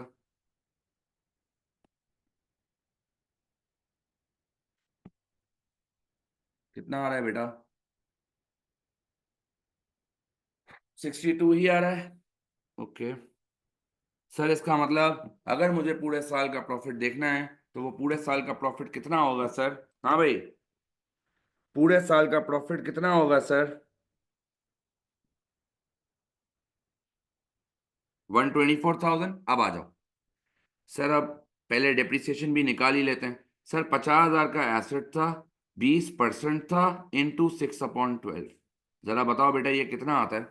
5,000 आता है सर। सर इसका मतलब मुझे जो एडजस्टमेंट करनी है, सुन लो, मुझे जो एडजस्टमेंट करनी है बेटा, सुनना सर, मुझे जो एडजस्टमेंट करनी है वो 13,000 बेड डेट्स की और 5,000 डेप्रिसिएशन की एडजस्टमेंट करनी है। यानी टोटल एडजस्टमेंट जो रिक्वायर्ड है वो कितनी है सर? सर टोटल एडजस्टमेंट जो रिक्वायर्ड है वो 18,000 है। ऐसा ही है भाई? हाँ, टोटल एडजस्टमेंट जो रिक्वायर्ड है वो 18 है सर। 13 कहाँ से आया सर? 13 बेड डेट्स का है और 5,000 जो है वो डेप्रिसिएशन का है। आपसे कह रहा है हमने क्या किया, हमने गलती क्या की है? हमने गलती ये की है, had not correctly taking the following into account when dividing the annual profit between the two 6 months period. Sir ये दोनों जो है वो जुलाई से दिसंबर वाले पीरियड में आने चाहिए, बट इसकी बात सुनकर ऐसा लग रहा है कि हमने इसको जून जुलाई से दिसंबर में अकाउंट फॉर नहीं करके हमने जैन से जून में अकाउंट फॉर कर दिया। ये एक्सपेंस जो है वो स्प्लिट होना चाहिए 3 पार्टनर्स के अंदर, लेकिन हमने क्योंकि उसको जैन से जून में कर दिया है तो हमने 2 उसमें कर दिया है बेटा इसको। सर तो मैं करूं क्या? सर बहुत ही आसान है, और आपसे कह रहा है कि इवनली अक्रू हुआ है through out the year. Sir तो अगर मैं जनवरी से जून देखूं, देखना बेटा, सर जनवरी से जून अगर मैं करूं, मेरा जो टोटल पूरे साल का प्रॉफिट है ना बेटा, वो है 1,24,000। सर कैसे आया? सर 62 प्लस 62 कर लें आप, तो 1,24,000 आ गया। सर इस 1,24,000 में आपने 18,000 को जनवरी से जून में एडजस्ट कर दिया था, जबकि उसको एडजस्ट जुलाई से दिसंबर में करना चाहिए था, तो आपका प्रॉफिट कम हो गया है बेटा। मैं क्या करूंगा, 1,24,000 प्लस 18,000 जो कि एडजस्टमेंट है, कितना आता है जरा कोई बताएगा मुझे? हाँ दोस्त, और इसको प्लस करने के पहले ही चलो कर लेते हैं डिवाइड बाय 2। डिवाइड बाय 2 क्यों सर? क्योंकि 6 महीने हमने प्रॉफिट पूरे साल का लिया है बेटा, तो मैं इसलिए डिवाइड बाय 2 कर रहा हूं। जरा बताएंगे मेरा करेक्ट कंट्रीब्यूशन, मेरा करेक्ट जो डिवीजन ऑफ प्रॉफिट है वो कितना आएगा? 71। सर जुलाई से दिसंबर के लिए क्या करूं? सर यही करें, 1,24,000 और उसमें आप माइनस कर दें 18,000 और वही डिवाइड बाय 2 कर दें, तो आपका करेक्ट डिवीजन ऑफ प्रॉफिट आ जाएगा। जरा बताएंगे कितना आता है सर? 53,000। क्या ये क्लियर है? मैं दोबारा रिपीट कर रहा हूं, सुन लो। हमने गलती ये की है कि ये जो 18,000 की एडजस्टमेंट है हमें करनी जुलाई से दिसंबर में चाहिए थी, हमने जुलाई से दिसंबर की जगह जैन से जून में कर ली है, तो मैं जैन से जून में वापस एक्सपेंस ऐड बैक कर रहा हूं और यहां से मैं एक्सपेंस माइनस कर रहा हूं। अब वो बच्चे तो कह रहे हैं टोटल प्रॉफिट आपने क्यों लिया? क्योंकि उसने ये लाइन लिखी है, assume that revenue and other expenses accrued evenly through out the year. अगर ये लाइन ना लेता, मैं हर किसी का रिस्पेक्टिव प्रॉफिट अलग अलग ही, और देख लो ना, अगर टोटल प्रॉफिट नहीं भी ले रहा तब भी है 62 ही, तो मैं अगर 62 से एडजस्ट करना है, तुम 62 प्लस 18,000 कर लो, लेकिन मसला उसमें क्या आएगा, इवनली का लॉजिक खत्म हो जाएगा। क्लियर है मंसूर? चलें आगे हैं। उसके बाद कहता है sir, goodwill on 1st July 2023 was valued at 1,14,000 and was not written in the books of accounts। Corrected capital account बनाना है सर, बना लेते हैं। गुडविल रिकॉर्ड और राइट ऑफ करनी पड़ेगी। आसान सवाल यार, आशिर तेरे से ये सवाल नहीं हुआ, बड़े अफसोस की बात है यार। Sir goodwill debit 1,14,000। सर पहले दो बंदों के अकाउंट में बटेगी ये, Amina and Belinda. A capital credit, B capital credit. Sir बराबर बराबर बांट लेंगे जरा, 1/2 1/2 कितना आता है बताएंगे सर जरा? हाँ भाई, जरा बताएंगे कितना आता है सर? 57,000। 57,000, अच्छा। और सर फिर आप गुडविल राइट ऑफ कर लें। Sir goodwill write off new ratio में होगी और नया रेशो 1:1:1 है, तो A capital debit, B capital debit, C capital debit और गुडविल क्रेडिट। 1,14,000 से पार्टनर सी आया, कौन आया? निगल आई है बेटा, सी नहीं निगल है, एन, एन कैपिटल। सर कर दें 1/3 1/3 1/3, स्प्लिट करें, कितना आता है बेटा? 38 38 38। और सर जाहिर सी बात है, और तो कोई कैपिटल अकाउंट में चेंज ही नहीं आएगा। आप मुझे सिर्फ एक बात बता दो सर, मुझे सिर्फ एक बात बता दो, मैं कौन सा बैलेंस बीडी लूं बेटा? सर जो उसने आपको निकाल के दिया है आप वही लेंगे। आप ये आपको सीडी निकाल के दिया है, ये गलत है, इसमें गुडविल की रिकॉर्डिंग नहीं हुई है। आप यही सीडी को अपने करेक्टेड वाले का बीडी बनाएंगे। तो बैलेंस बीडी बेटा 60, 60 और 80। सर बस एक ही तो एडजस्टमेंट करनी है, एक गुडविल रिकॉर्ड की, दूसरी राइट ऑफ की।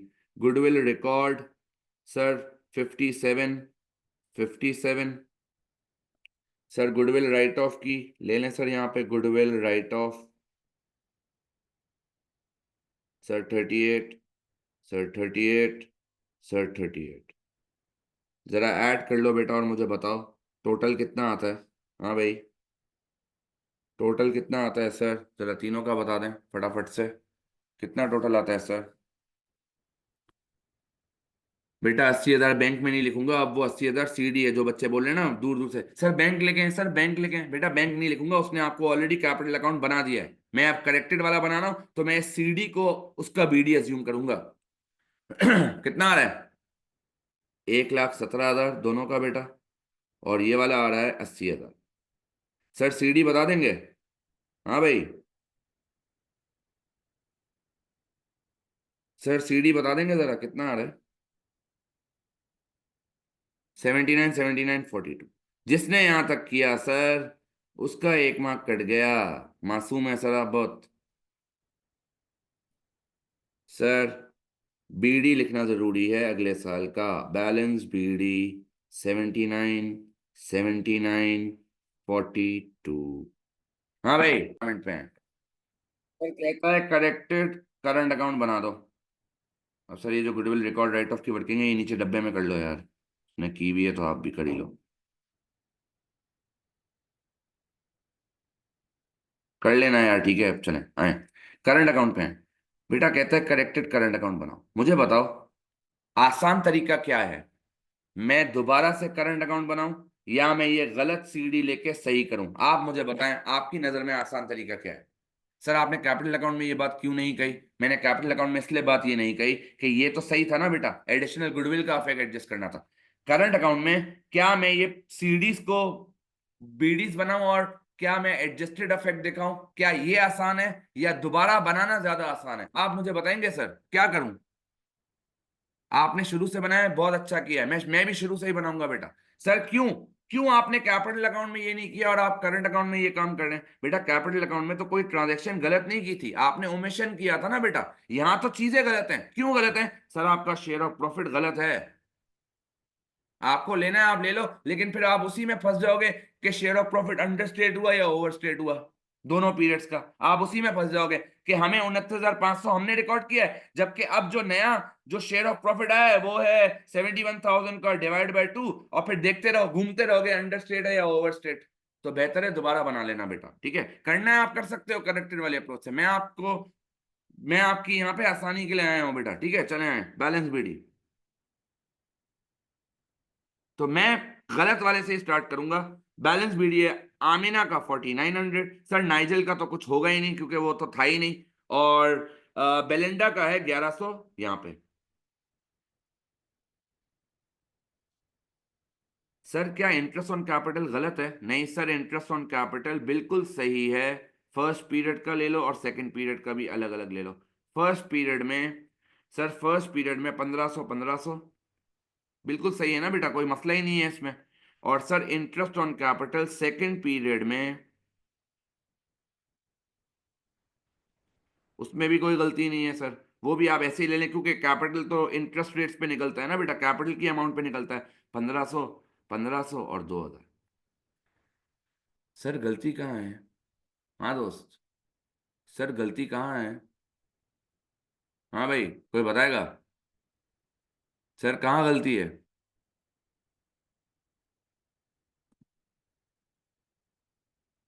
क्या मैंने ये सही किया है बेटा, बताएं जरा, क्या मैंने ये सही किया है? हाँ भाई, यही तो पूछना था बेटा आपसे। सर देखें, सर देखें, पहले वाले पीरियड तो समझ आता है सर, दूसरा वाला पीरियड आपने सही नहीं किया है। क्यों सर? क्योंकि मैंने यहाँ कैपिटल अकाउंट, मेरी गुडविल की एडजस्टमेंट जुलाई 23 में आई है बेटा। मेरी गुडविल की एडजस्टमेंट जुलाई 23 में आई है, यानी ये जो आपका सीडी है ना बेटा, आप इस पे अब इंटरेस्ट निकालोगे क्योंकि आपका कैपिटल का अमाउंट ही चेंज हो गया है। पहले तो क्या था? पहले तो 60, 60, 80 था ना।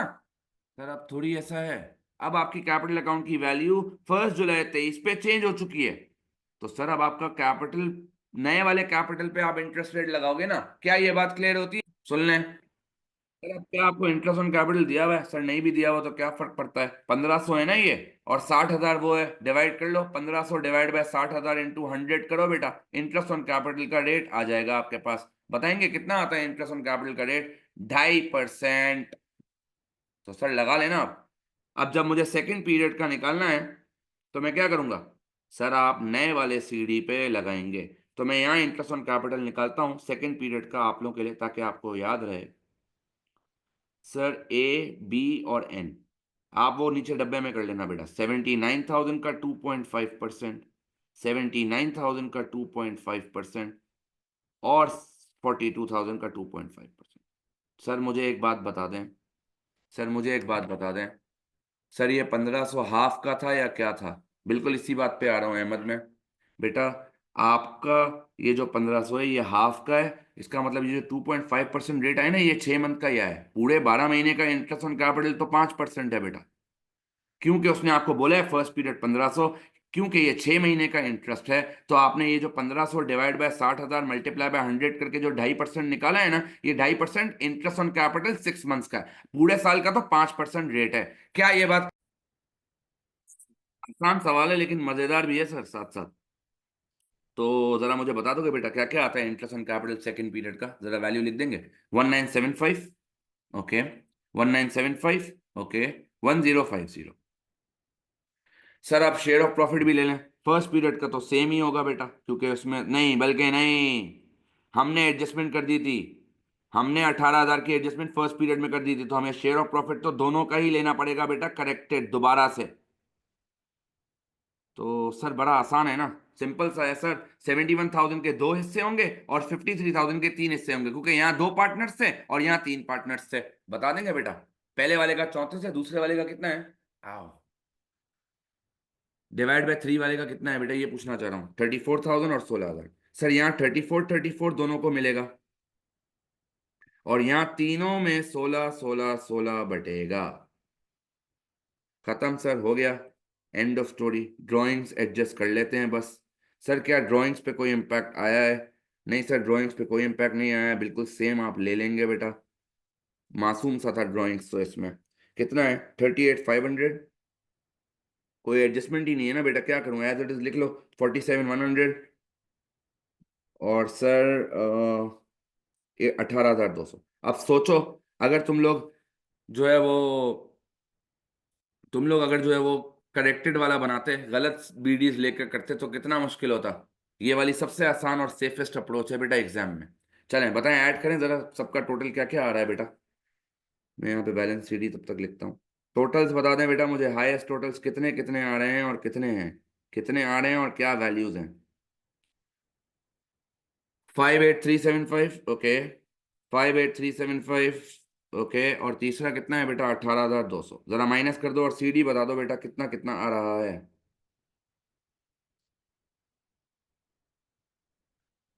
माइनस करें और बताएं सर कितना आता है सीडी।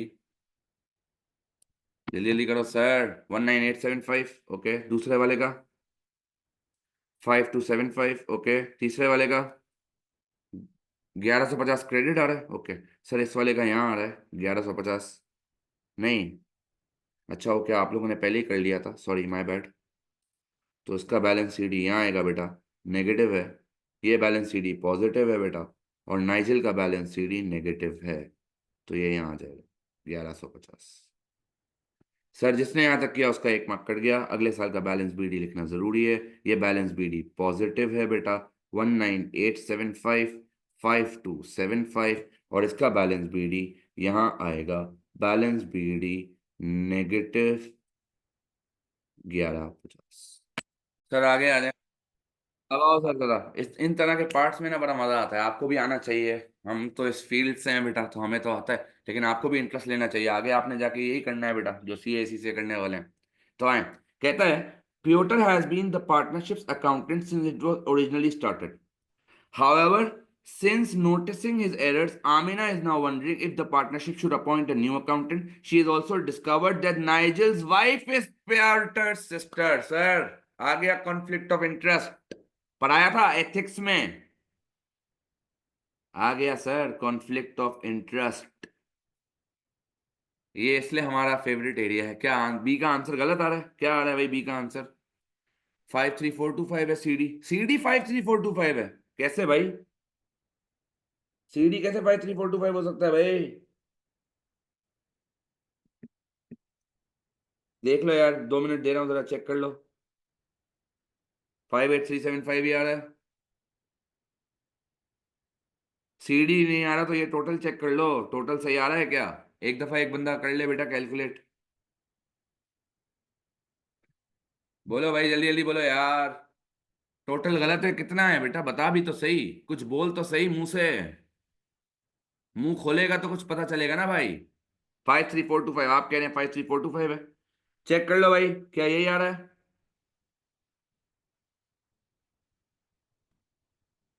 एक दफा एक बंदा चेक कर लेना यार।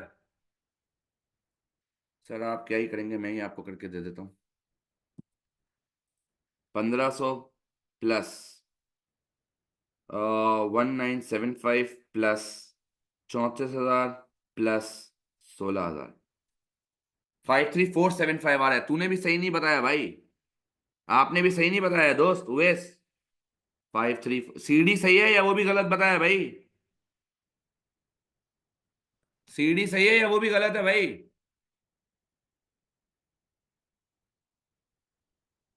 मतलब ऐसा टैलेंट आप में, माशाल्लाह, ऐसा कैसा टैलेंट है आप लोगों में कि आप लोग टोटल गलत बताते हो लेकिन सीडी की वैल्यू सही बताते हो। माशाल्लाह, नजर उतारनी पड़ेगी भाई ऐसे बच्चों की तो। चले आए, अब सुनिएगा। सर ये बड़ा मजे का क्वेश्चन, और कहता है ये जो प्योटर जो अकाउंटेंट है वो अकाउंटिंग कर रहा है, और आमिना को अभी पता चला है, काफी टाइम से वो देख रही है कि एरर्स हो रहे हैं अकाउंटिंग में। और बाद में पता चला कि ये जो प्योटर है, ये प्योटर बहन, ये जो नाइजल है, नाइजल्स वाइफ, इस प्योटर सिस्टर। रिश्ता आ गया सर, रिश्ते के भी रूप बदलते हैं। आओ, क्या कहता है? Advise the partners whether or not they should appoint a new accountant, justify your answer. Sir अब वही घिसा पेटा 5 मार्क्स का है, 5 बातें आपने लिखनी है। सबसे पहली बात तो बेटा, सबसे पहली बात, बिल्कुल फेवर देगा बेटा, रिश्तेदारी आ गई ना धंधे में तो काम खराब हो जाता है। ठीक है, आए। क्या कहता है? Advise the partners whether or not they should appoint new accountant. सुनिएगा सर, सबसे पहले तो since Pyotr has a relationship, थोड़ा अच्छे अल्फाजों में लिखते हैं, मजाक वजाक साइड पे बेटा। Has a relationship with Nigel, there is a chance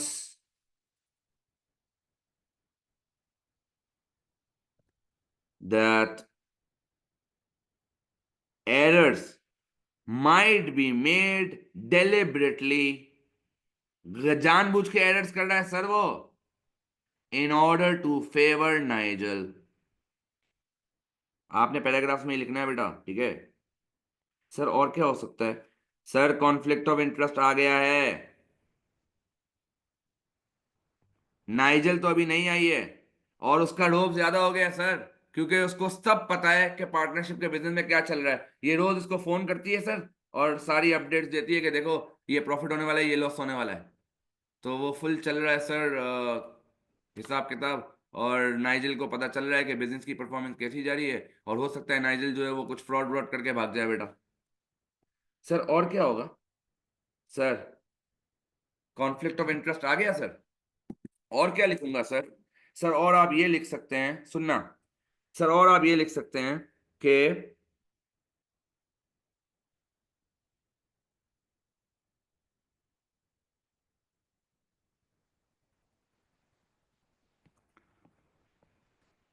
अच्छा सर एक और चीज में भी मैं लिखना चाहता हूं कि ये जो डेलिब्रेट एरर्स हुए ना, ये तो नाइजल को फेवर तो करेगा ही करेगा। मैं इसी में एक और पॉइंट भी ऐड करना चाहता हूँ। मैंने आपको बताया था बेटा, एथिक्स पढ़ाया था, देखो एथिक्स यहाँ रिलेट हो रहा है बेटा। आप जो बच्चे बोलते हैं ना सर एथिक्स तो अभी तक आया नहीं, आ गया ना बेटा इस पेपर में, आपको पता भी नहीं चला और आ गया एथिक्स। तो एथिक्स ऐसे ही साइलेंटली आएगा सर। मैंने आपको एथिक्स में 5 तरह के वो पढ़ाए थे, अगर आपको याद हो, 5 प्रिंसिपल्स मैंने आपको पढ़ाए थे, उसमें से एक प्रिंसिपल यहाँ टेस्ट हो गया, आपको पता भी नहीं चला सर। अगर उसने डेलिब्रेट एरर किया है ना बेटा, अगर उसने डेलिब्रेट एरर किया है तो एथिक्स की जबान में उसने अपनी professional competence and due care के साथ ज्यादती की है। पढ़ा था ना हमने, professionals should be competent and should be accurate in their reporting. यार होता है ऐसे, काफी सिनेरियोज हैं, कभी ये एरर्स वेरर्स की बात तो नहीं आती, लेकिन हम जब ऑडिट करने जाते हैं तो हमें पता चलता है कि भाई जो हेड ऑफ सेल्स है वो सीएफओ का रिश्तेदार है, तो इस तरह की चीजें पता चलती हैं। हम highlight, see we can not do anything, हम सिर्फ जो है वो अपनी रिकमेंडेशन दे सकते हैं इस बात पे। मतलब अगर बहुत ही कोई फ्रॉड हुआ है तो हम कोई एक्शन ले सकते हैं, बट अगर कुछ ऐसा हुआ है हम सिर्फ शेयर होल्डर को बता देंगे भाई देखो ये रिश्ता है, शेयर होल्डर को भी पता होना चाहिए, बस दैट्स इट, बाकी इतना कुछ इस पे होता नहीं है।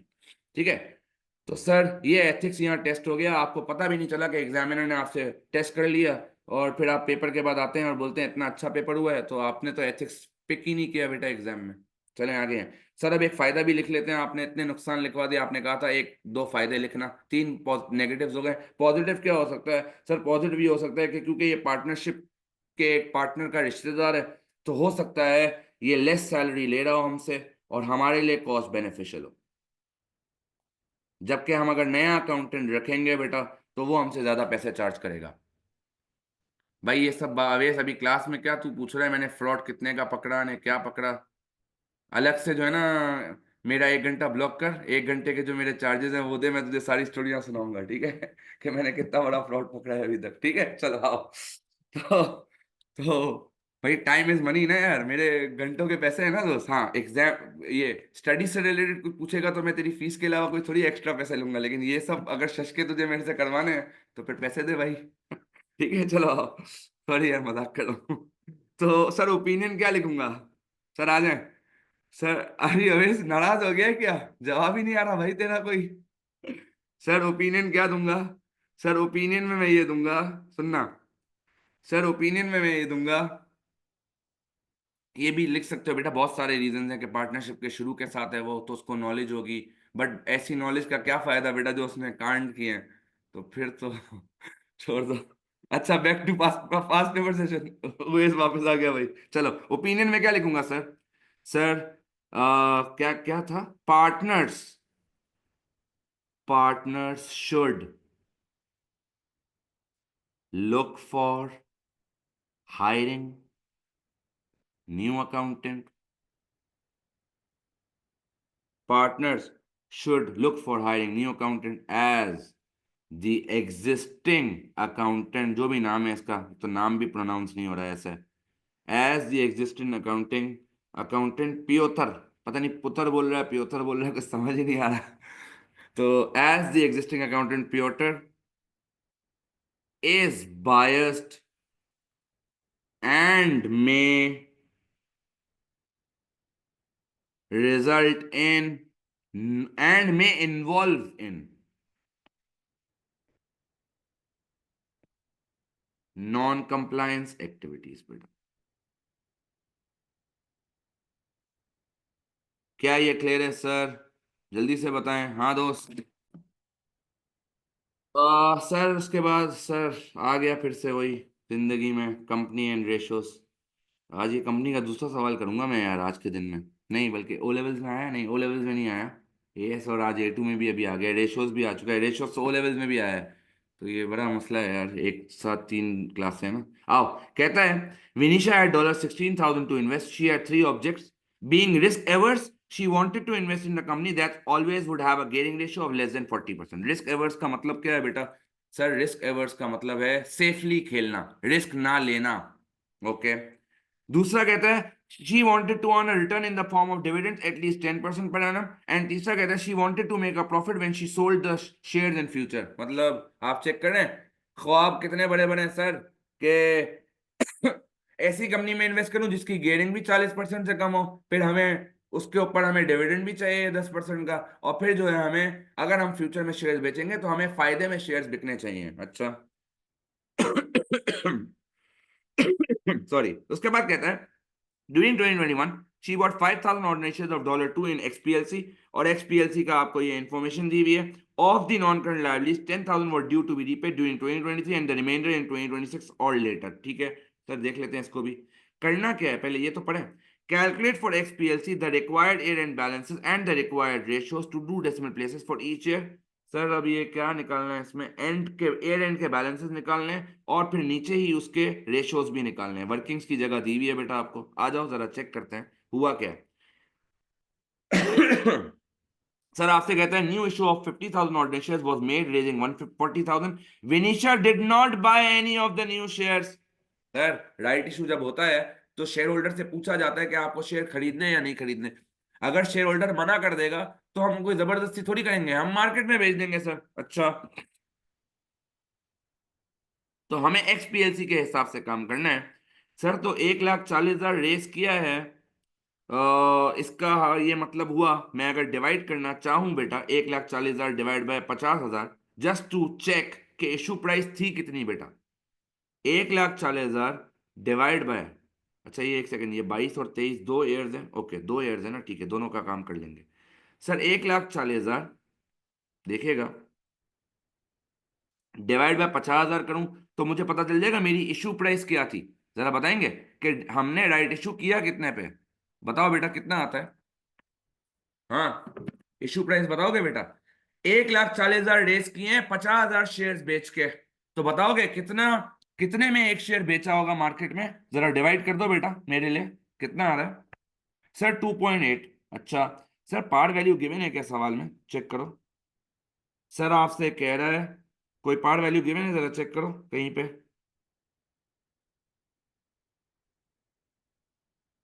सर यस, ये रही $2 है बेटा पार वैल्यू मेरी।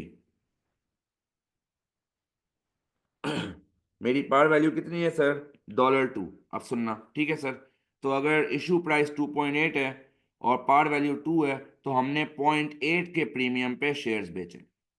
तो सर प्रीमियम तो हो गया 50,000 इन 2.8, बताओगे प्रीमियम की वैल्यू, सीधा सीधा प्रीमियम की वैल्यू निकल जाएगी बेटा, बता दें कितना आता है, 40,000। ऐसा ही है। और सर ऑर्डिनरी शेयर की अगर वैल्यू निकालनी होगी सर, तो 50,000 इंटू 2, तो मेरे ऑर्डिनरी शेयर कैपिटल की वैल्यू आ गई कितनी बेटा, 100,000। आपसे क्या कहता है सर, आपसे कहता है रिक्वायर्ड एयर एंड बैलेंस निकालो। सर अगर मेरा साल के शुरू में 2 लाख बैलेंस था और मैंने कोई एंट्री की नहीं है बेटा, शेयर्स के हिसाब से, शेयर्स की बात कर रहा हूँ, शेयर और शेयर प्रीमियम में और कोई एंट्री तो आई नहीं, जिससे राइट इशू ही था, तो सर 2 लाख प्लस लाख कर दूंगा तो मेरे पास जो है वो एयर एंड के बैलेंस आ जाएंगे इसके। 2 लाख प्लस लाख यानी 3 लाख आ गया बेटा। सर शेयर प्रीमियम कितना है सर, 20,000 शेयर प्रीमियम पुराना है, और आपने इस दफा शेयर प्रीमियम में रिकॉग्नाइज किया है 40,000, तो आपका अपडेटेड शेयर प्रीमियम आ गया 60,000। आसान सवाल है बेटा, इंतहाई आसान सवाल। उसके बाद कहते हैं प्रॉफिट फॉर द 90,000 है, डिविडेंड 67,000 के पे किए ऑन दीज न्यू इशू। ठीक है सर, रिटेन अर्निंग्स आप चेक कर लो, पुरानी वाली आपकी रिटेन अर्निंग्स 165,000 है सर। सिंपल, ये तो बहुत सिंपल है बेटा रिटेन अर्निंग्स। सर पुराना रिटेन अर्निंग्स है 165,000 सर, उसमें आप ऐड कर लो 90,000 का प्रॉफिट और 67,500 का डिविडेंड माइनस कर दो, जरा बताएंगे कितना आता है सर। हाँ भाई, 1,87,500 आता है मेरा रिटेन अर्निंग्स सर, ले लें यही रिटेन अर्निंग्स ऊपर 1,87,500। अच्छा, अब नॉन करंट लायबिलिटी पे भी आ जाओ भाई। सर नॉन करंट लायबिलिटी के लिए इसने क्या कहा था, इसने कहा था नॉन करंट लायबिलिटी 2,15,000 है, हम 10,000 की लायबिलिटी 2023 में पे करेंगे, रिमाइंडर 2026 में। सर मैं अभी 2022 का काम कर रहा हूं, 2022 में नॉन करंट लायबिलिटी में कोई चेंज नहीं आया है, तो मेरी नॉन करंट लायबिलिटी वही रहेगी जो कि थी, विच इज 2,15,000। क्या यहां तक सबको क्लियर है बेटा। तो मैं 2023 का काम सिर्फ बताना चाहता हूँ, एक एडजस्टमेंट आएगी, वो ये वाली आएगी बेटा कि आप लोन अभी आपने रीपे नहीं किया है, लेकिन आप अगले साल ही रीपे करने वाले हो, तो अभी आपकी करंट लायबिलिटी बन जाएगी सर। तो ये जो 2,15,000 है, अब नॉन करंट लायबिलिटी में 2,15,000 माइनस 10,000 कर लोगे, ये एक चीज रह गई थी, यस, क्योंकि अब आपकी एक करंट लायबिलिटी है बेटा 2,15,000 माइनस 10,000, तो आपकी अब नॉन करंट लायबिलिटी हो जाएगी 2,05,000। तो ले लो बेटा 2,05,000। चलें अब आते हैं 23 पे, आई थिंक सबको क्लियर है बेटा, ये क्लियर है ना दोस्त। हाँ, अब आए 23 पे। 23 पे क्या हुआ, मार्केट प्राइस भी बता रहा है भाई इस साल 2.4 थी, वो रेशोस के लिए बता रहा है बेटा, अगला पार्ट रेशोस का ही है। अब आए जरा एयर एंड 2023। कहता है bonus issue ordinary share was made on the basis of 3 shares for every 10 held. Sir fraction आ गया 3/10, हमने पढ़ा है अपडेटेड फ्रैक्शन पे लगाते हैं, मेरा अपडेटेड फ्रैक्शन 23 के लिए 2022 का सीडी होगा विच इज 3 लाख। तो आ जाए सर जरा, 3 लाख इनटू मेरा फ्रैक्शन विच इज कितना, 3/10, जरा बता दोगे बेटा कितना आता है बोनस इशू का अमाउंट। हाँ भाई, बोनस इशू का अमाउंट कितना आता है, 90,000। सर आ जाए एंट्री ऐड कर लेते हैं, 3 लाख पुराना था, 90,000 नया आया, 3,90,000 आ गया। कोई और चीज है शेयर कैपिटल में चेंज आया, चेक करो। नहीं सर, और कोई चेंज नहीं आया शेयर कैपिटल में। शेयर प्रीमियम पे आ जाओ बेटा। सबसे पहले हमने पढ़ा था हम शेयर प्रीमियम से फाइनेंस करते हैं। मेरे शेयर प्रीमियम में सिर्फ और सिर्फ 60,000 पड़े हुए हैं बेटा। सर तो वही 60 माइनस 60 हो जाएगा। 90,000 में से 60 तो मैंने शेयर प्रीमियम से फाइनेंस कर लिए, तो शेयर प्रीमियम जीरो हो गया। बाकी मैं 30,000 फाइनेंस करूंगा रिटेन अर्निंग से। नीचे काम करता हूं बेटा, रिटेन अर्निंग से फाइनेंस करूंगा सर, ये तो जीरो हो गया बेटा। बाकी मैं रिटेन अर्निंग से फाइनेंस करूंगा। मेरा रिटेन अर्निंग का बीडी 2022 का सीडी जो था वही मेरा 2023 का बीडी होगा। तो 187500 माइनस 30,000 शेयर प्रीमियम का, क्योंकि सॉरी 30,000 बोनस इशू का, क्योंकि शेयर प्रीमियम में एग्जॉस्ट हो गया था। और आपने जो है वो प्रॉफिट कमाया इस दफा 128700 का, और 78,000 का आपने डिविडेंड दिया है, तो प्लस 128700।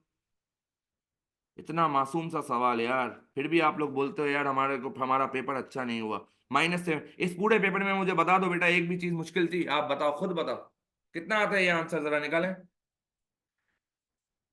208200। इतना मासूम सा सवाल है सर ये। 208200।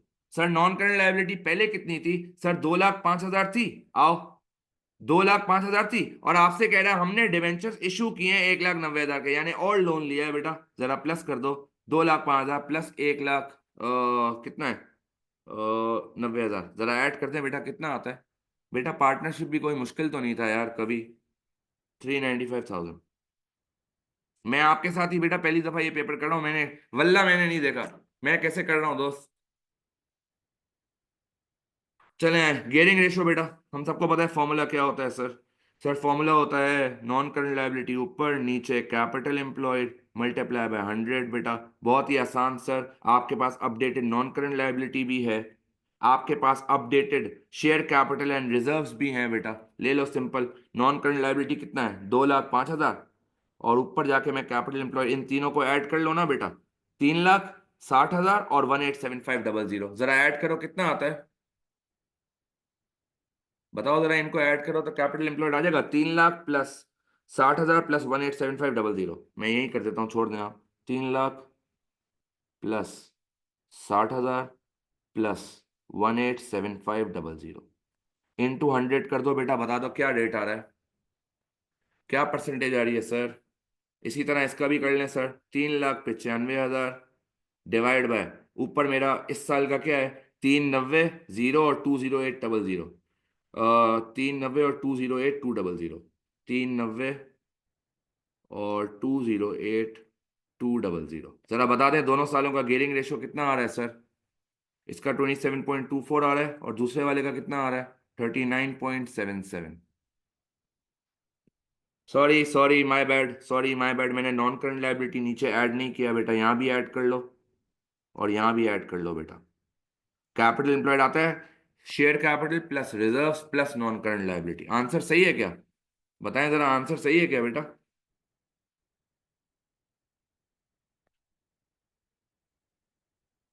सर अर्निंग्स पर शेयर पे आए। सर क्या फॉर्मूला पड़ा था? Sir PAT minus irredeemable preference dividend divide by number of shares. नहीं है सर, प्रेफरेंस शेयर्स का इररिडीमेबल है ही नहीं। सिंपल आप PAT divide by number of shares कर देंगे बेटा। थक गया हूँ सर मैं, तीसरी क्लास है आज मेरी। सर पैट कितना है? इसका 90,000 है, और सर इसका 128,700 है। 90,000 और 128,700। सर नंबर ऑफ शेयर्स करने हैं, आंखें खुली रखिएगा। नंबर ऑफ शेयर्स के लिए ये 3,00,000 मत उठा लेना सर, ये 3,00,000 तो अमाउंट है, ये 390 भी अमाउंट है। दोनों को डिवाइड बाय 2 कर दूंगा तो नंबर ऑफ शेयर्स आ जाएंगे। हाँ भाई, बताएंगे जरा कितने आते हैं मेरे नंबर ऑफ शेयर्स? पहले वाले के 1.5 लाख आएंगे, दूसरे वाले के कितने आएंगे जरा बता दें सर।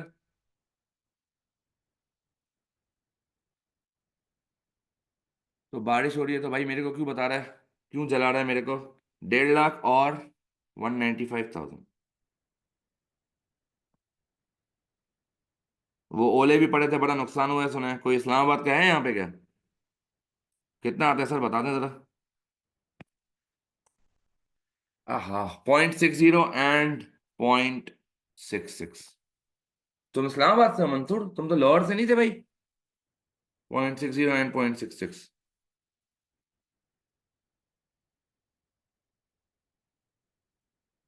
अच्छा इस्लामाबाद से, ओके। वो बड़ा सुना है गाड़ियों वालों ने लूटना शुरू कर दिया है जब से वो गाड़ियां के विंड स्क्रीन टूटे हैं। पाकिस्तानी अवाम ऐसी है बेटा, मौका ढूंढती है। चले डिविडेंड पर शेयर बेटा। सर डिविडेंड पर शेयर कैसे निकालूंगा? Sir total dividend divide by number of shares. Sir तो यहाँ पे टोटल डिविडेंड था आपका 67,500 और यहाँ था 78,000। 67,500 और यहाँ पे है 78,000। कर दें बेटा डिवाइड नंबर ऑफ शेयर से। 1.5 लाख बेटा यहाँ पे, और यहाँ पे 195,000। जरा बताओगे कितना आता है सर? 0.45 और 0.40। हाँ यही ना, 21 दिन में पैसा डबल वाली स्कीम है बेटा यहाँ पे। और बोलते हैं हमने आगे से महंगा लिया, सबने स्टॉक करके रखा हुआ था और बोलते हैं आगे से महंगा लिया। मतलब हम अपने हुक्मरानों को बोलते हैं यार कि ऐसे हम भी तो ऐसे ही हैं यार। 45 और 40। 0.45 और 0.40। ठीक है सर। आ जाए प्राइस अर्निंग रेशियो पे बात कर लेते हैं। सर पढ़ा था हमने सर मार्केट प्राइस पर शेयर अपॉन ईपीएस होता है। सर यहाँ का ईपीएस आया था 0.60। सर यहाँ का ईपीएस आया था 0.66। मार्केट प्राइस देख लेते हैं बेटा, आपको बताया था यहाँ 2.4 है और यहाँ 3.3 है। 2.4 एंड 3.3। बता दो बेटा कितना आता है प्राइस अर्निंग रेशियो? टाइम्स में आता है सर, 4 टाइम्स और 5 टाइम्स। सर तो यहाँ लिख लें 4 टाइम्स और यहाँ लिख लें 5 टाइम्स। खत्म सर, क्या ये चले आगे हैं? सर उसके बाद आपको थ्योरी का कह रहा है बेटा, वही रिस्क एवर्स का मंजन बेचेगा देखना, क्योंकि उसने आपको पहले कहा है। कहता है discuss the performance of Varisha the investment in relation to each of her 3 objectives. के वरीशा की इन्वेस्टमेंट का क्या होगा? सर आप पहले गियरिंग रेशियो देखें। गियरिंग रेशियो कितना आ रहा है बेटा? सर पहले साल 27.24 आ रहा है और दूसरे साल 39.77 आ रहा है। तो और पहले साल कितना था, कुछ बताया पहले साल कितना था? पहले साल नहीं भी बताया तो 2,15,000, और डिवाइड करके जरा चेक करो कितना आता है। इन तीनों को प्लस करें बेटा, इन चारों को प्लस करें। इनफैक्ट मैं पहले साल का गेयरिंग रेशियो निकालना चाह रहा हूँ ईयर 2021 का। जरा मुझे निकाल के बताएंगे कितना आता है सर? हाँ, जरा इन सबको ऐड करके इसके नीचे डिवाइड करके मल्टीप्लाई बाय 100 करो और मुझे बताओ 2021 का गेयरिंग रेशियो कितना आता है। बताएं सर जल्दी जल्दी, कोई एक बंदा कैलकुलेटर यूज कर ले।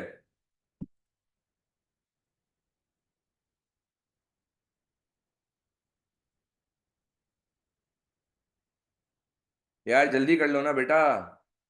सर 35.83% आता है गियरिंग रेशो।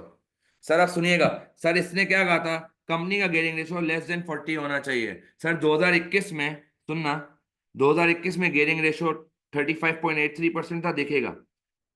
पहले ऑब्जेक्टिव की बात करते हैं। पहले ऑब्जेक्टिव 1, गियरिंग रेशो 2021 में 35.83% था।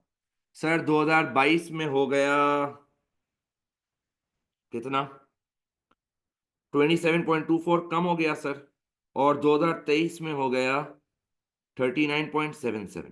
तो सर आप लिख लीजिएगा कि दूसरे साल जो है कम हुआ है, तीसरे साल जो है बढ़ा है, लेकिन still the company is considered to be low gearing.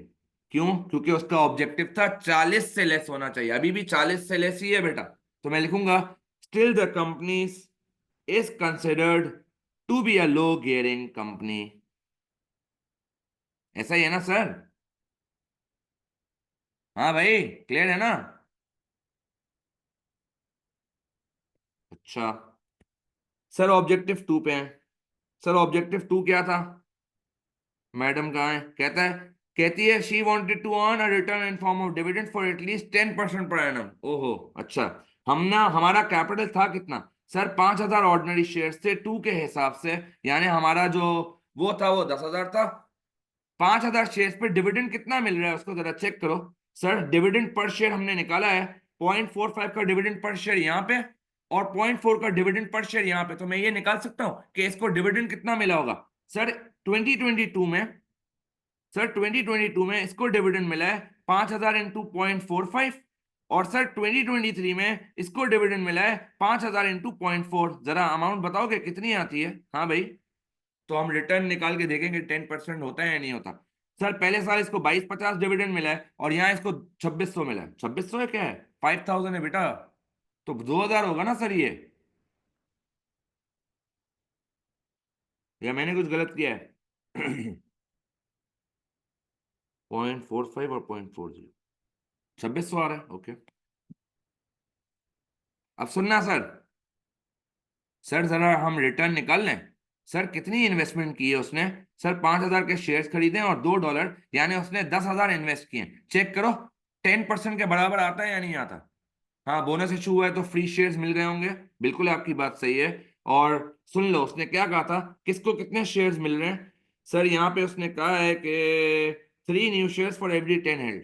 तो अगर सुन लो बेटा ये 5,000 नहीं होगा। सुन लो सर, अगर मुझे ये चेक करना है कि विनीशा को बोनस शेयर्स कितने मिले, सुनना वर्किंग करनी पड़ेगी ये। सर 5,000 शेयर्स हैं उसके पास और ये कह रहा है जिसके पास कंपनी के 10 शेयर है उसको 3 शेयर्स न्यू मिलेंगे। तो फ्रैक्शन 3/10 है। 5,000 इंटू 3/10 कर दो बेटा, पता चल जाएगा कि उसको एक्स्ट्रा शेयर्स कितने मिले हैं। जरा कोई बताएगा? सर 2023 में उसको 15,000 और शेयर्स मिले। तो जब मैं 2023 का डिविडेंड निकालूंगा बेटा इसका, तो वो 6,500 पे निकलेगा।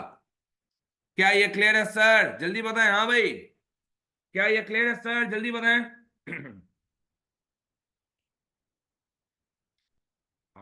अब सुनना सर, अब जरा डिवाइड कर लें इन्वेस्टमेंट से। उसने इन्वेस्टमेंट कितनी की थी? सर यहाँ पे 2250 का रिटर्न मिला है, उसने इन्वेस्टमेंट 10,000 की थी। जरा बताओगे कितना आता है उसका रिटर्न ऑन इन्वेस्टमेंट? हाँ भाई,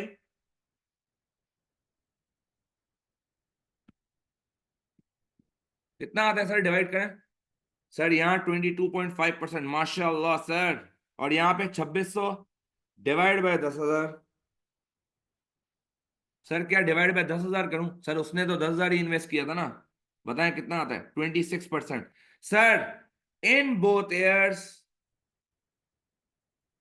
target return was more than her expectation। Sir इसका मतलब जो वो एक्सपेक्ट कर रही थी, दोनों ऑब्जेक्टिव्स उसके मीट हुए हैं बेटा। अच्छा सर, ऑब्जेक्टिव 3 पे भी आ जाते हैं, बात कर लेते हैं। क्या था ऑब्जेक्टिव 3?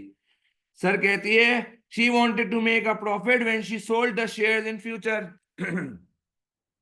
सर प्रॉफिट हो तो रहा है, प्रॉफिट हो तो रहा है सर।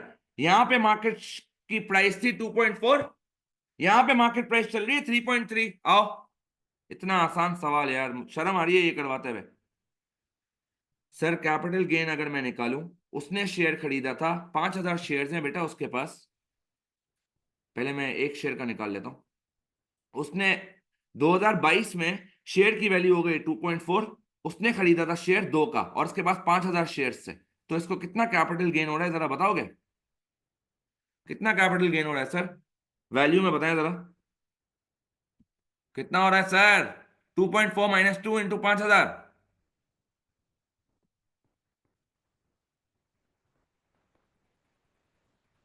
बोलो बेटा बोलो, वैल्यू बोलो, क्या हो गया भाई?